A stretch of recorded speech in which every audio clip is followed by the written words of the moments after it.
Hello दोस्तों, मैं रजनी बुद्ध आपका स्वागत करती हूँ आपके अपने YouTube channel study point 123 by Rajni ma'am पर। तो हम देखें दोस्तों, हमने यहाँ पे 16.1 को कंप्लीट कर लिया था, यानी त्रिभुज के उदाहरण और उनके फॉर्मूले और उनकी जो प्रश्नावली थी 16.1 उसको भी हमने कंप्लीट कर लिया था। यहाँ से हमारे होते शुरू चतुर्भुज, और हमने यहाँ पे चतुर्भुजों के सारे फॉर्मूले, चतुर्भुजों के प्रकार, इन सबको देख लिया था। अब हमें यहाँ पे देखना है कि त्रिभुज के हमने फॉर्मूले पढ़ने के बाद हमें कुछ एग्जाम्पल दिए हैं, तो आज हम उन एग्जाम्पल को कंप्लीट करते हैं।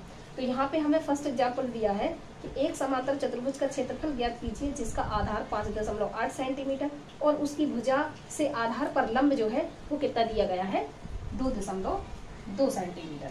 तो हम यहाँ पे बात करेंगे एग्जाम्पल नंबर फर्स्ट, और इसमें हम लिखेंगे दिया गया है। क्या लिखेंगे? दिया गया है। तो देखिए इसमें क्या दिया गया है, तो इसमें लिखा है आधार का। तो हमें यहाँ पे कोई आधार, किसका आधार दिया है? समांतर चतुर्भुज का। किसका? समांतर चतुर्भुज का आधार। तो समांतर चतुर्भुज का हमें आधार कितना दिया गया है? 5.8 सेंटीमीटर। यहाँ पे हमें जो आधार पर जो भुजा हमारी लंब है, क्या है? लंब। लंब का मान क्या दिया गया है?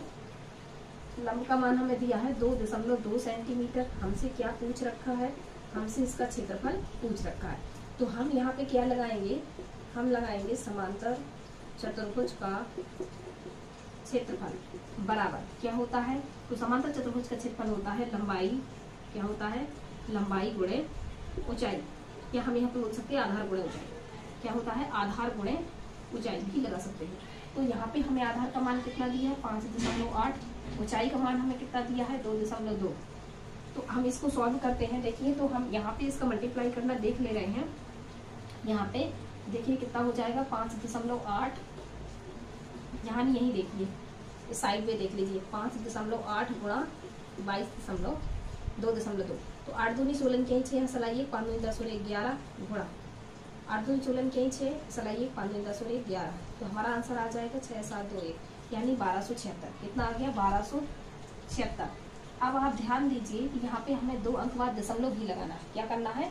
2 अंक बाद दशमलव भी लगाना है। तो जब 2 अंक बाद दशमलव लगेंगे तो यहाँ पे आ जाएगा, बल्कि हमें वैल्यू सेंटीमीटर में दी गई है, तो हमारा क्षेत्रफल जो है वो सेंटीमीटर स्क्वायर हो जाएगा।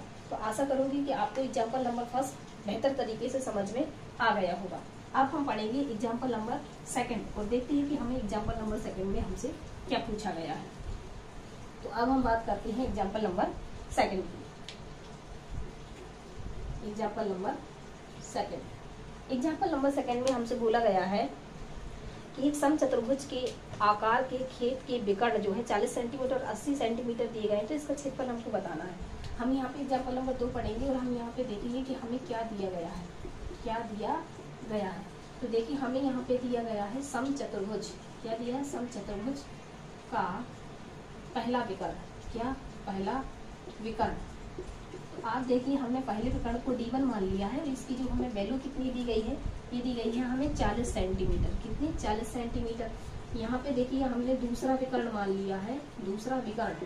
तो जो हमें दूसरा विकर्ण दिया गया है उसको हमने D2 मान लिया है, और इसकी वैल्यू जो है हमें दी गई है 80 सेंटीमीटर। हमसे इसमें क्या पूछा गया है? तो हमसे इसका क्षेत्रफल पूछा गया है। तो हम यहाँ पे लिखेंगे सम चतुर्भुज का क्षेत्रफल बराबर 1/2 D1 गुणे D2। यहाँ पे D1 D2 जो है वो सम चतुर्भुज के हमें विकर्ण दिए गए हैं। क्या दिए गए हैं? विकर्ण। यहाँ पे D1 का मान दिया गया है 40, D2 का मान दिया गया है 80। 2 से काटेंगे तो कितना हो जाएगा? 40, और 4 चौको 16, और यहाँ पे सेंटीमीटर में है तो ये क्या हो जाएगा? Centimetre square. यानी ये जो हमें समचतुर्भुज का क्षेत्रफल आ गया है हमारा, वो कितना आ गया है? वो आ गया है 1600 सेंटीमीटर स्क्वायर। कितना आ गया है? 1600 सेंटीमीटर। तो ये हमारे समचतुर्भुज के क्षेत्रफल का फॉर्मूला आ गया है, और हमने आंसर भी निकाल लिया है। अब हम देखेंगे इसमें एग्जाम्पल नंबर 3 में कि हमें यहाँ पे एग्जाम्पल नंबर 3 में हमसे क्या पूछा गया है। तो अब हम बात करते हैं एग्जाम्पल नंबर 3 की। एग्जाम्पल नंबर 3, तो इसमें भी देखिए हम क्या लिखेंगे? हम सबसे पहले लिखेंगे कि हमें दिया गया है। इसमें भी देखेंगे कि हमें क्या दिया गया है। दिया गया है, इस दिया गया में हम इसमें देखिए लिखा है एक समांतर चतुर्भुज की 2 संलग्न भुजाएं। तो पहले आप थोड़ा संलग्न समझ लीजिए, ये संलग्न होता क्या है। तो संलग्न का मतलब होता है ये भुजा और ये भुजा ऐसी भुजाएं जो आपस में कहीं ना कहीं जुड़ी हों, ऐसी भुजाओं को हम बोलते हैं संलग्न भुजाएं। कैसी भुजाएं? संलग्न भुजाएं।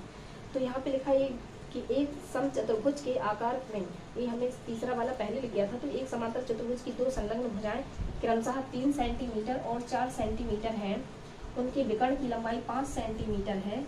तो हमें उसका क्या हमसे पूछा है? हमसे उसका क्षेत्रफल पूछ लिया है। क्या पूछ लिया है? क्षेत्रफल पूछ लिया है। तो जब हम इसको ध्यानपूर्वक देखें तो यहाँ पे देखें कि यहाँ पे त्रिप्लेट लग रहा है। कैसे त्रिप्लेट लग रहा है? यानी ये हमारा, हम इसको लंब मान लें, इसको आधार मान लें और इसको थोड़ा देर के लिए कर्ण मान लें। यानी दो छोटी भुजाओं का जो वर्ग है वो बड़ी भुजा की यदि वर्ग के बराबर होता है तो फिर ये त्रिप्लेट होगा। यानी यहाँ पे 90 का कोण बन रहा होगा। किसका कोण बन रहा होगा? 90 का कोण बन रहा होगा। कैसे? देखिए ध्यान, 3 का वर्ग प्लस 4 का वर्ग बराबर, ये यदि 5 के वर्ग के बराबर हो जाता है। किसके वर्ग के? 5 के। 3 का 9 प्लस 4 चौको 16 बराबर 5 25। 16 9 कितना हो जाएगा? 25। और यहाँ पे भी कितना आ जाएगा? 25। देखिए ये दोनों साइड बराबर हो जाता है, मतलब है कि यहाँ पे 90 का कोण बना हुआ है। तो हम यहाँ पे क्या लगा सकते हैं? अगर हम इसका नाम दे रहे हैं A B C और T, तो आप ध्यानपूर्वक देखेंगे तो हम यहाँ पे लगा सकते हैं, क्या लगा सकते हैं कि त्रिभुज, क्या लिखेंगे? त्रिभुज A B C का क्षेत्रफल तो क्या हो जाएगा? 1/2 आधार गुणा ऊंचाई। तो आप देखेंगे 1/2 आधार का मान कितना दिया है हमें? 3 सेंटीमीटर। ऊंचाई का मान हमें कितना दिया है? 4 सेंटीमीटर। तो 2 दूनी 4, इसका जो क्षेत्रफल आ गया वो कितना आ गया? 6 सेंटीमीटर स्क्वायर। कितना आ गया? 6 सेंटीमीटर स्क्वायर।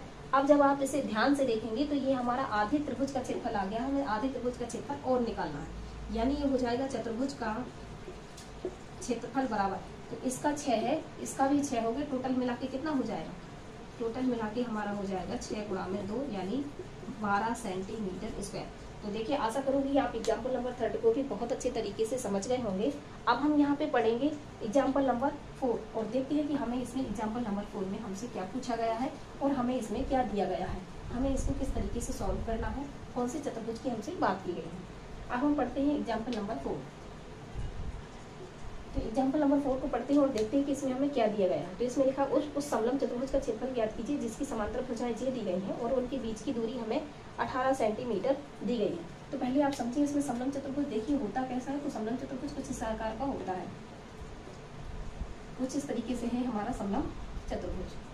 अब इसमें देखिए क्या बोल रहा है, समलंब चतुर्भुज ज्ञात कीजिए जिसकी समांतर भुजा, मान लिया हमने कि ये वाली हमारी 26 सेंटीमीटर दी गई है और ये वाली जो है ये 42 सेंटीमीटर दी गई है और इनकी ऊंचाई भी दी गई है 18 सेंटीमीटर। कितनी दी गई है इसकी ऊंचाई? 18 सेंटीमीटर। हमसे पूछ के रखा है क्षेत्रफल पूछ रहा है। हम थोड़ी देर के लिए मान लेंगे कि समलंब चतुर्भुज की भुजा, हमने समलंब चतुर्भुज की एक भुजा तो 26 मान लिया, उसका नाम हमने ए दे दिया और लिख दिया है 26 सेंटीमीटर। यहाँ पे हम लिखेंगे समलंब चतुर्भुज की भुजा, हम यहाँ पे लिख रहे हैं दूसरी भुजा। क्या लिख रहे हैं? दूसरी भुजा। तो आप देखेंगे कि दूसरी भुजा यानी बी बराबर हमें कितना दिया है? 42 सेंटीमीटर। हमें इसकी ऊंचाई भी दी गई है। क्या दिया गया है? ऊंचाई। तो ऊंचाई हमें क्या दिया गया है? मान लिया हमने ऊंचाई को h लिख दिया और ये हमें दी गई है 18 सेंटीमीटर। हमसे पूछा क्या गया है? हमसे पूछा गया है समलंब चतुर्भुज का क्षेत्रफल। तो इसमें समलंब चतुर्भुज का क्षेत्रफल क्या होता है? समलंब चतुर्भुज का क्षेत्रफल होता है 1/2 समांतर भुजाओं का योग गुणा ऊंचाई। समांतर भुजाओं का योग गुणा ऊंचाई। तो यहाँ पे ये दोनों भुजाएं समांतर है। समांतर भुजाएं किसे कहेंगे? कि ऐसी दो भुजाएं जिनको अनंत तक बढ़ाया जाए तब भी ये एक दूसरे को कभी ना काटे। तो ये वाली भुजा और ये वाली भुजा यदि अनंत तक जाती है तो भी एक दूसरे को ये कभी नहीं काटेंगे। तो यहाँ पे हम लिखेंगे 1/2। पहली हमने किसको माना है? 26। दूसरी क्या है हमारी? 42। क्या है? 42 गुणा ऊंचाई किसको मान लिया है हमने? 18 को। यहाँ पे देखिए 26 और 42 को जोड़ेंगे तो 6 और 2 8, 4 और 2 6, कितना हो गया? 68। 2 से इसको काटेंगे तो कितना हो जाएगा? 9। तो यहाँ पे हमने 9 का गुणा कर लिया। 9 8 72 की यहाँ 2 असल लगाएंगे 7, 9 पता 9 6 54, कितना हो जाएगा? 9 6 54, 7 4 11 किया ये खसा लेंगे 6 6 12। ये बात हमें किसमें की गई है? सेंटीमीटर में। किसमें की गई है? सेंटीमीटर में।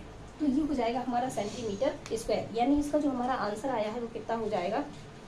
612 सेंटीमीटर स्क्वायर। तो इस प्रकार से मैं आपसे आशा करूंगी कि आप एग्जाम्पल नंबर 4 को भी बहुत अच्छे तरीके से समझ गए होंगे। अब हम यहाँ पे पढ़ेंगे एग्जाम्पल नंबर 5 को और देखते हैं कि हमें एग्जाम्पल नंबर 5 में क्या दिया गया है। तो अब हम बात करेंगे एग्जाम्पल नंबर 5 की। एग्जाम्पल नंबर 5 और क्या लिखेंगे यहाँ पे? दिया गया है। तो देखिए एग्जाम्पल नंबर 5 में हमें क्या दिया गया है कि उस चतुर्भुज ABCD में विकर्ण, उस चतुर्भुज ABCD में विकर्ण ये BD जो दिया है 10 सेंटीमीटर तथा इस विकर्ण पर लंब जो है AM और CN है तो 8 सेंटीमीटर और 6 सेंटीमीटर हो। तो इस चतुर्भुज का हमको क्या पूछा गया है, हमसे क्षेत्रफल पूछा गया है। तो हम सबसे पहले क्या करते हैं, कोई ऐसा देखिए इसे चतुर्भुज बना लेते हैं, बना लिया, इसका नाम दे देते हैं ABC और ये हो गया हमारा D। हमसे क्या बोला गया है कि विकर्ण BD, तो विकर्ण BD हमको ये दिख रहा है, विकर्ण BD ये इसकी लंबाई हमको पता है कि ये 10 सेंटीमीटर है। और क्या दिया है, तथा इस विकर्ण पर लंब AM, तो ये कोई लंब होगा यहाँ पे, इसका यहाँ पे AM हो जाएगा, ये AM लंब है 8 सेंटीमीटर। और इस पर पूछा है एक विकर्ण है CN, तो C यहाँ से है तो ये विकर्ण एक कुछ ऐसा हो जाएगा, ये हमारा हो जाएगा C और ये है N। इस विकर्ण की जो लंबाई हमको दी गई है वो 6 सेंटीमीटर दी गई है। कितनी दी गई है, 6 सेंटीमीटर। इससे हमसे क्षेत्रफल पूछ रखा है। तो यहाँ पे देखिए हम लिख सकते हैं क्या दिया गया है हमें, विकर्ण, कौन सा विकर्ण दिया है, BD। क्या दिया है हमें, विकर्ण BD बराबर कितना दिया गया है, 10 सेंटीमीटर। हमें यहाँ पे AM की लंबाई दी गई है 8 सेंटीमीटर और एक हमें CN की लंबाई दी गई है 6 सेंटीमीटर। हमसे क्या पूछ रखा है, चतुर्भुज का क्षेत्रफल बराबर क्वेश्चन मार्क, यानी इस चतुर्भुज का हमसे क्षेत्रफल पूछ लिया। आप ध्यान दें ये लंब है तो यहाँ पे त्रिभुज का क्षेत्रफल लग जाएगा और यहाँ पर भी, तो हम यहाँ पे लिखेंगे चतुर्भुज का क्षेत्रफल बराबर 1/2, सॉरी त्रिभुज के क्षेत्रफल में देखिए अगर हम इस वाले त्रिभुज और इस वाले दोनों त्रिभुजों को यदि जोड़ दें तो हमें इसमें इस चतुर्भुज का हमें क्षेत्रफल पता चल जाएगा। तो हम यहाँ लिखेंगे त्रिभुज ABD का क्षेत्रफल प्लस त्रिभुज DCB का क्षेत्रफल, तो देखिए अगर हम इन दोनों क्षेत्रफलों को निकाल के जोड़ दें तो हमारे पूरे चतुर्भुज का क्षेत्रफल हो जाएगा। हमें यहाँ पे इस चतुर्भुज के क्षेत्रफल निकालना है AB और D का। तो क्या होता है त्रिभुज का फॉर्मूला, 1/2 आधार गुणे ऊंचाई, यहाँ पे भी हो जाएगा 1/2 आधार गुणे ऊंचाई। अब आप देखिए कि 1/2 यहाँ पे आधार का मान कितना दिया गया है, 10 सेंटीमीटर, ऊंचाई का मान कितना दिया है, 8 सेंटीमीटर, प्लस यहाँ पे भी हो जाएगा 1/2 आधार का मान 10 सेंटीमीटर, ऊंचाई का मान 6 सेंटीमीटर। इसको देखिए कैलकुलेट करेंगे तो ये हो जाएगा 2, किससे काटेगा 5 बार, 2 पंचे 10 और 8 5 40, यहाँ से इसका क्षेत्रफल कितना आ गया 40, इसका कितना आएगा 5 6 पंचे 30, दोनों को हमने मिला दिया तो कितना हो गया 70, और हमें बात सेंटीमीटर में दी गई थी तो ये हो जाएगा हमारा सेंटीमीटर स्क्वायर। तो आशा करूंगी इस प्रकार से आपने एग्जाम्पल नंबर 5 को भी बहुत अच्छे तरीके से समझ लिया होगा। इसके बाद हम पढ़ेंगे 6.2। तो इसके लिए आप वीडियो को सब्सक्राइब कर लीजिए, लाइक करिए, शेयर करिए और कमेंट में अपनी राय को जरूर बताइए कि आप हमारी वीडियो से कैसे पढ़ रहे हैं और कहाँ कहाँ कौन कौन से स्थान से पढ़ रहे हैं, तो अपने स्थान का नाम भी जरूर लिखिए। जय भीम, जय भारत।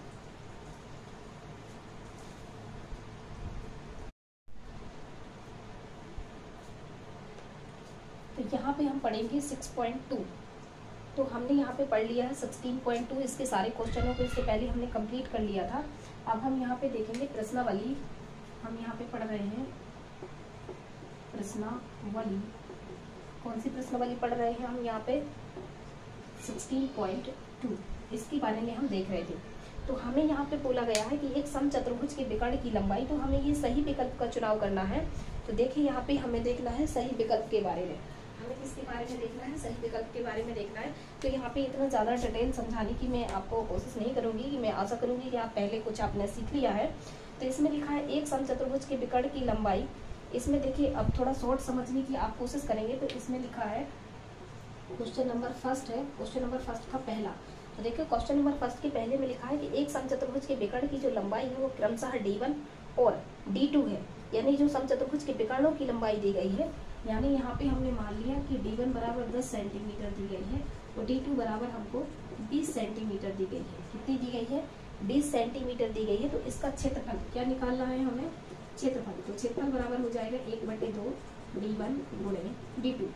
आप देखेंगे कि यहाँ पे 1/2 D1 का मान 10 सेंटीमीटर और D2 का मान दिया गया है 20 सेंटीमीटर। 2 से काट देंगे तो यहाँ 10 हो जाएगा, 10 का 10 में गुणा करेंगे तो ये हो जाएगा 100 सेंटीमीटर स्क्वायर। तो यहाँ पे ये जो आंसर 100 वर्ग सेंटीमीटर हमारा आंसर दिया है, ये वैल्यू हमको किस में दी गई है, मीटर में। किस में दी गई है, मीटर में। तो ये हमारा मीटर स्क्वायर 100 मीटर स्क्वायर हमारा आंसर हो जाएगा। ये हो गया हमारा एग्जाम्पल क्वेश्चन नंबर फर्स्ट का फर्स्ट। अब हम यहाँ पे देखेंगे इसका दूसरा क्वेश्चन। दूसरे क्वेश्चन में हमसे बोला गया है कि एक समलंब चतुर्भुज की समांतर भुजाएं, यानी हमने पहली समांतर भुजा को ए मान लिया है, दूसरी समांतर भुजा को बी मान लिया है, और इसकी वैल्यू हमें दी गई है, एक 16 सेंटीमीटर है और एक 14 सेंटीमीटर है। एक 16 सेंटीमीटर है और एक 14 सेंटीमीटर है। 16 मीटर दी गई है। ये भी बात हमसे किसमें की गई है? मीटर में। किसमें? मीटर में। हमसे इसमें पूछा क्या गया है, उनकी बीच की दूरी, यानी जो इनकी बीच की दूरी है ऊंचाई, वो भी हमें दी गई है 6 मीटर। कितनी दी गई है? 6 मीटर। हमसे इसका भी क्या पूछ लिया है? क्षेत्रफल पूछ लिया है। क्या पूछ लिया है? क्षेत्रफल बराबर। तो समांतर जो समलंब है ये क्या है हमारे पास? समलंब। समलंब चतुर्भुज का क्षेत्रफल क्या होता है? 1/2 समांतर भुजाओं का योग गुणे ऊंचाई। तो देखिए 1/2 जो का था समांतर भुजाएं, यहाँ पे एक हमारी 16 दी गई है प्लस एक हमारी 14 दी गई है और ऊंचाई का मान हमें 6 दिया गया। तो 1/2 16 और 14 को जोड़ेंगे तो मिलके कितना हो जाएगा? 30। कितना हो जाएगा? 30 गुणा 6। इससे इसको काट देंगे तो कितना आ जाएगा? 3 और 3 तिरका 9, यानी 90 मीटर स्क्वायर। तो इसका जो हमारा आंसर आ गया है दूसरे वाले का, वो कितना हो जाएगा? 90 मीटर स्क्वायर। तो इस प्रकार से मैं आशा करूंगी कि आप इसके क्वेश्चन नंबर पहले का दूसरा भी बहुत अच्छे तरीके से समझ गए होंगे। अब हम यहाँ पे देखेंगे क्वेश्चन नंबर पहले का तीसरा। कौन सा देखेंगे? क्वेश्चन नंबर पहले का तीसरा। तो देखते हैं कि हमें क्वेश्चन नंबर पहले के तीसरे में क्या दिया गया है। क्वेश्चन नंबर पहले का तीसरा। तो देखिए अब हमें देख रहे हैं क्वेश्चन नंबर पहले का तीसरा। क्वेश्चन नंबर पहले के तीसरे में लिखा है कि समांतर चतुर्भुज का जो आधार है वो इतना दिया गया है और इसमें ऊंचाई, आधार को हमने यहाँ पे ए मान लिया है और आधार को ए माना है, तो इसमें हमें दिया है 12.8 सेंटीमीटर। कितना दिया है? 12.8 सेंटीमीटर। और क्या दिया गया है हमको? इसमें हमें ऊंचाई, ऊंचाई को हमने एच मान लिया है। क्या मान लिया है? ऊंचाई को एच मान लिया है।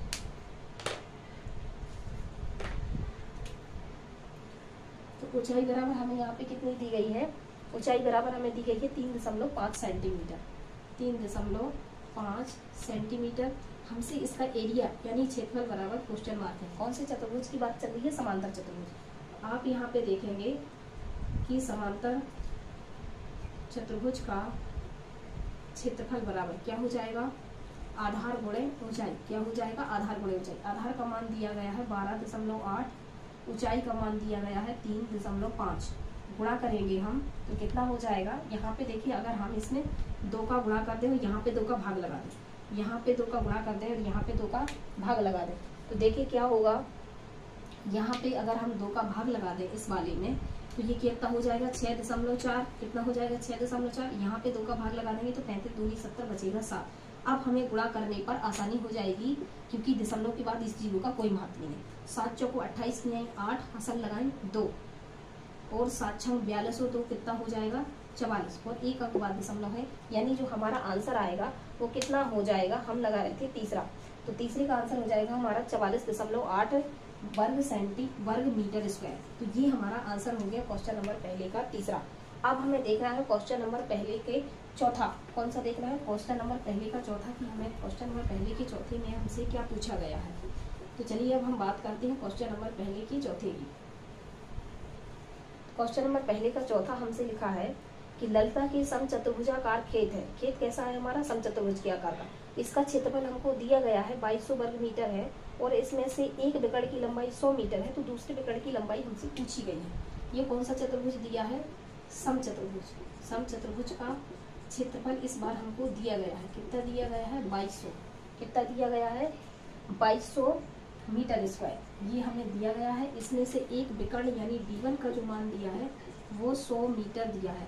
हमसे D2 यानी दूसरे विकर्ण की जो वैल्यू है वो पूछ ली गई है। तो हमें जिस चीज को दिया गया है उसी का फॉर्मूला लगाएंगे।